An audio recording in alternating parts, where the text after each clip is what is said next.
I gotta start off with some water. Okay. So last night I went to go see Jurassic World, and just a little backstory about me. I loved dinosaurs when I was a little kid. Jurassic Park, the first one, was my favorite movie when I was 5. And I don't know who let me watch Jurassic Park.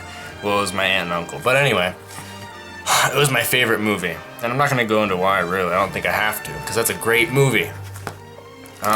Anyway, but it started a life, or basically a childhood just love of dinosaurs. Look at this book I have. The humongous book of dinosaurs. I don't know when this book is from, and a lot of the information in it is wrong now, but it's more than 1,000 pages of dinosaur facts. Every different type of dinosaur. Everything. Dinosaurs were my shit. Alright. Also, here's a picture of me on the Jurassic Park ride. Oh, that's not me. That's me. Look how little I am. I'm having the best time ever. This is the Jurassic Park River Adventure at Universal Studios Islands of Adventure in Florida. Here's a postcard. I wrote, "Hi, Mommy. I'm having fun. We went in Jurassic Park on a boat. It was just like being in the movie. I loved Jurassic Park so much when I was that age that I thought it was fun to be in the movie where everyone dies. Just because dinosaurs were awesome." So last night, I went to go see Jurassic World, and I didn't really have high hopes for Jurassic World. Keep in mind, I've been waiting for Jurassic Park 4 since I was literally in 5th grade, which was 10 years ago. So I've been waiting for a new Jurassic Park movie for 10 years. And I was like, from the previews, it kind of looks awful. Like, this is not what I wanted it to be. Everything looks CGI. Not really like the original. Not in the same, not even in the same field of movie, it didn't seem like. So I went into it with low expectations. I went last night, Friday, so it was super packed and everything, but I went to go see it, and I was thinking like, oh, well, at least it can't be worse than Jurassic Park 3, right? Nothing could be worse than Jurassic Park 3. Well, guess what? Jurassic World is definitely worse than Jurassic Park 3, and I'll tell you why. I got some notes here. First of all, what isn't product placement in this movie? You got Chris Pratt drinking a Coke. Why isn't he drinking a beer? Why does it have to be product placement? He's drinking a Coca-Cola out of a glass bottle, working on his motorcycle. Also, anytime there's a vehicle, anything they're driving this whole movie is Mercedes-Benz, and they always start out like they're driving through the jungle, and you see the front of the car, of course, is in the front of the shot, and it like pans over like it's a car commercial. You see the Mercedes-Benz on the front, and then they show all the features on the side and how nice it is and how cool the cars are. What isn't CGI in this movie? Everything is CGI in this movie. I'm pretty sure that when they were talking about it, the director, Colin Trevorrow, said that he really appreciated the practical effects in the first movie and was gonna like put some of that in this movie. But everything was CGI. The buildings were CGI. The island looked like it was CGI. The dinosaurs were all CGI. I'm pretty sure like the one time it wasn't CGI was when they were at... Spoilers, I don't care. But if you're watching this, it's a review, so I'm going to talk about spoilers. I'm not even spoiling anything. It's the worst. There's some dead dinosaurs that the big monster is killed, and I think that like the neck wasn't CGI. The neck looked practical, but the head was CGI. So it's like, well, that's a great use of your practical effects. This movie wasn't even about the dinosaurs. This movie wasn't about anything. This is an action movie, and I'll get to that later, I guess. But, I mean, part of the reason why I liked the first one so much is it was actually about the dinosaurs. Like, that was the cool part of it. You know, they're in awe that they've brought dinosaurs back to life, and for some reason in this movie, everyone's just moved past that because it would be too hard to make a movie where everyone's excited. This park has been open for years, and, you know, I don't know, 10 years after the park is being human, or being open to human beings are just like, meh, these dinosaurs are boring. People still go to zoos. We've had those animals forever. Those animals are older than us. One of the worst... Let's see. When the two kids, which were super annoying... I like the little kid. The little kid's like me. He's like talking about the science of the dinosaurs, getting all into the DNA, and then for some reason we have an older brother who just has to ruin everything. We don't get into that stuff because his older brother, they're walking past the pen where you could go in and pet little baby dinosaurs, which would be the coolest thing ever in reality. We're walking past that and his brother's like, oh, I want to go in there. And the older brother's like, that's for babies. So they just walk past it. Are you kidding? I go to a petting zoo, I'd still want to pet the goats. We've had goats forever. Goats are boring. These are little baby dinosaurs. You don't want to go in there and pet little baby dinosaurs? Dumb kids. That kid was so boring. He ruined the movie. Why would they put him in there? We're trying to get excited about dinosaurs in Jurassic Park and one of the main characters just wants nothing to do with it. Okay. At one point, the little kid mentions that his parents are getting divorced. Why did he mention that? For no reason at all. It doesn't matter. It doesn't matter to the movie. I don't care about his parents getting divorced. Plus, it doesn't even matter at the end. He just says it to like... so his brother can get mad about him talking to girls. Or just staring at girls. He doesn't even talk to them. Oh, it's so dumb. I would love a petting zoo with dinosaurs.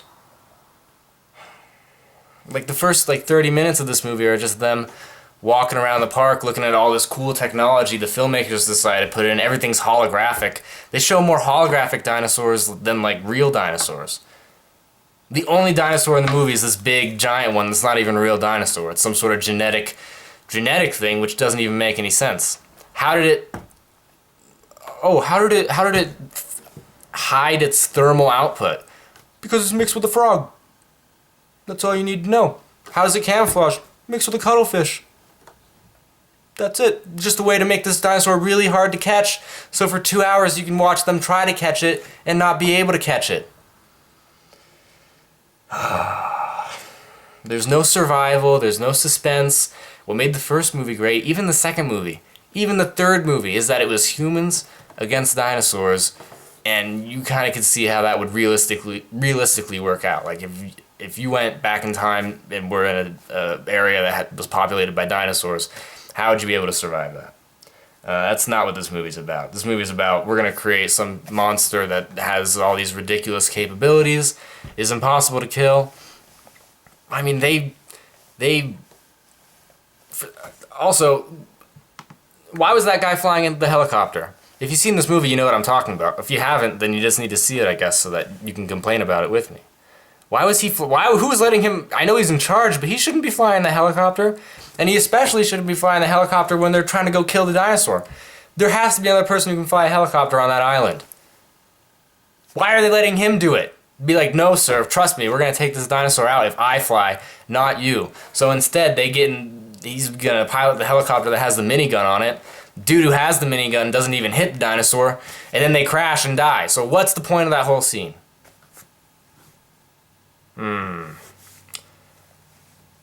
What's with the rockets? Another point, they're trying to kill this big dinosaur with AT-4 rockets. These are like anti-tank rockets.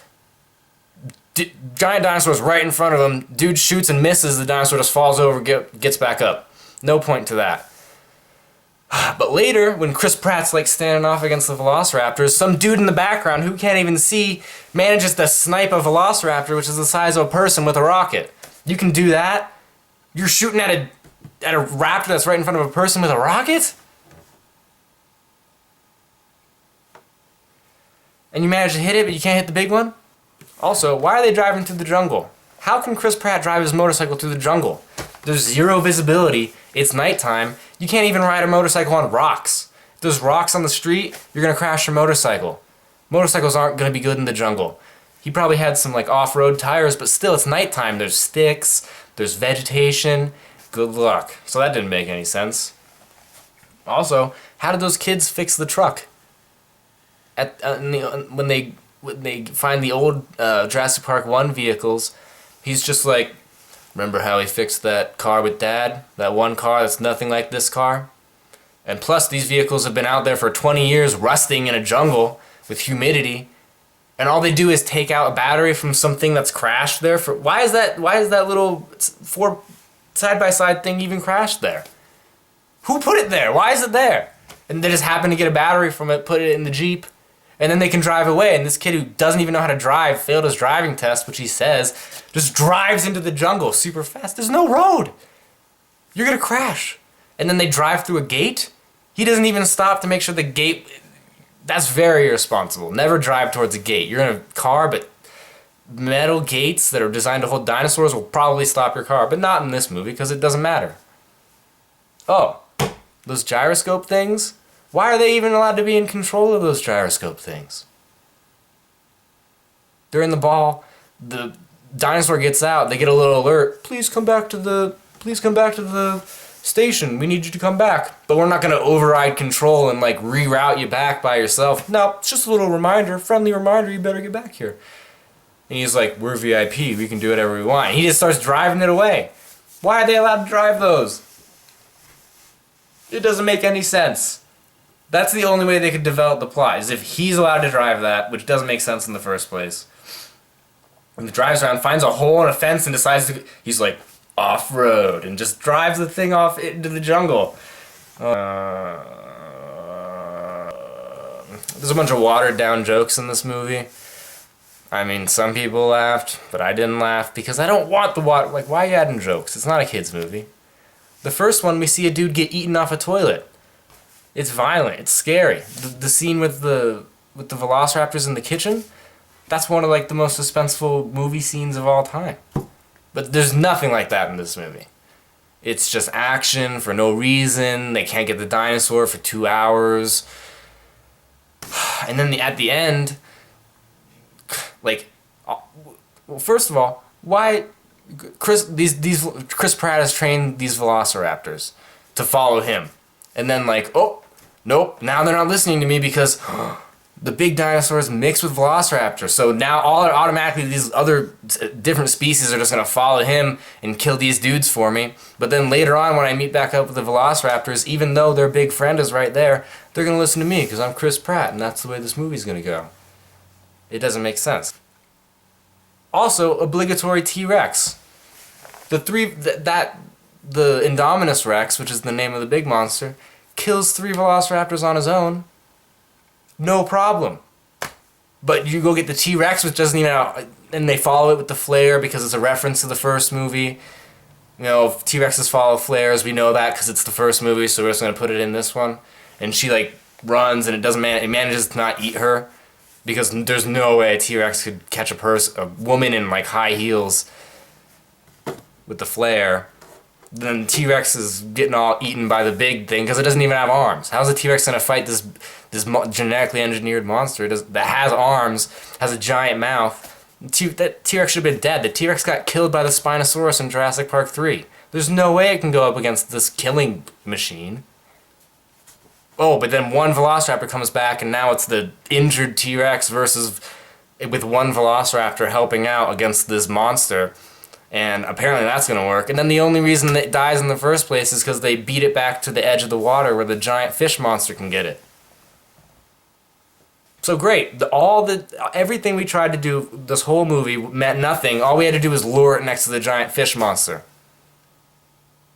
And then the stupid T-Rex and the Velociraptor like look at each other like, that was a good fight, man. Let's just go back our separate ways. And T-Rex just walks off. The Velociraptor looks at Chris Pratt and is like, I love you. I'm gonna go in the jungle now. And then just leaves. And then everyone's safe. There's no repercussions. That's the ending. Everyone just goes home, they're safe. Parents aren't getting a divorce, that didn't matter at all. Everyone's safe, there's no repercussions for the company. What was the point? When they're getting attacked by the pterosaurs and the flying dinosaurs on the street, or everyone's getting attacked. Why are these kids why is everyone standing outside? There's all these booths, just jump in a booth. They're open. Just get in there. They probably won't see you. You can just take shelter for a little while. Like, it's just action, no story. References to the first movie is the story. You got this military guy, or this military contractor guy for InGen, who's like, we're gonna make velociraptors like military machines. Like, what? That's not gonna work. All Chris Pratt trained them to do was like stop and like take dead mice. How is that gonna work out in the military? And then he just dies. They go in the lab. Why is there a velociraptor in the lab in the first place? Just so they can kill a character. Man. I knew this movie wasn't going to be good, but at least I have a fun time criticizing it. I mean, what else was there? I knew I was going to hate it from like the first 5 minutes. When she's like, if something chases you, run. Like, it's just so bad. Maybe the first Jurassic Park is the only good one. I like the second one. It's not as good. It's definitely not as good. And the whole reason whoops. The whole reason Michael Crichton even wrote The Lost World is because they made him so they could make a second movie. But guess what? This book is pretty good. And the first book's really good. I read it in 4th grade. So what I'm saying is, at this point, it looks like no one's going to be able to... I don't even know if it's possible to make a good movie like the first Jurassic Park again. If you really like the first one, you should definitely read the book if you haven't, because it's a really good book. It's about the same length as this one. 400 pages. Super good. At the end of what would be the end of the first movie, they napalm the island. Because that's something that would make sense to do. John Hammond dies. Spoilers. And then they napalm the island. This book has been out for like 20 or 25 years, so I'm spoiling it, but I don't even care. Because if you like it, you'll like it anyway, right? Or you'll have read it. Oh, man. Was worse than Jurassic Park 3. I would rather watch Jurassic Park 3 than Jurassic World. And how sad is that? Like, what it seems like is that movie was in and out of production for so long, they kept canceling it, and then like a couple years ago they were just like, just make the movie. Just get it done. Just do it. I don't care. It doesn't have to have a story. Just make it action. We're gonna market it. Mercedes-Benz will pay for it. Coke's gonna pay for some of it. Let's just get it done, get it out of the way, and we're gonna make a ton of money off of it because they got dinosaurs in it. Not even really. Not even real dinosaurs. Wasn't even about the dinosaurs. They spent more time looking at holographic dinosaurs and the attractions and like the technology, like the gyro things and the things, and nothing about dinosaurs. So what I'm saying is, if you liked the first movie and you got like raised in the first movie and you got all the dinosaurs, you're gonna hate this, hopefully. And if not, then I don't know. You should. I mean, I don't know what else I have to say about this movie. The ending didn't matter. It wasn't even about dinosaurs. What wasn't product placement. Everything was CGI. There were references, like there was a bunch of like plot references and like stuff from the first thing. No plot, just like 2 hours of action, which didn't even matter because at the end, like, just happenstance killed the thing. Man, I would love that petting zoo. If we got little miniature baby dinosaurs running around, that's when it'll be the future, and I'm definitely gonna get one because that'd be the coolest thing ever. Okay, everybody, real fast. I just finished editing my video and I forgot something. There's a character in this movie. In Jurassic World, he's some African guy helps out Chris Pratt train the dinosaurs, and when they're chasing, he gets left in the jungle. He's like stuck in a log, and then Chris Pratt distracts the dinosaur, and the dinosaur runs away. Then what happens to that character? They just leave him there. We never figure it out. That's just another example. There's so many things wrong with this. Oh, God. God creates dinosaurs. God destroys dinosaurs. God creates man. Man destroys God. Man creates dinosaurs.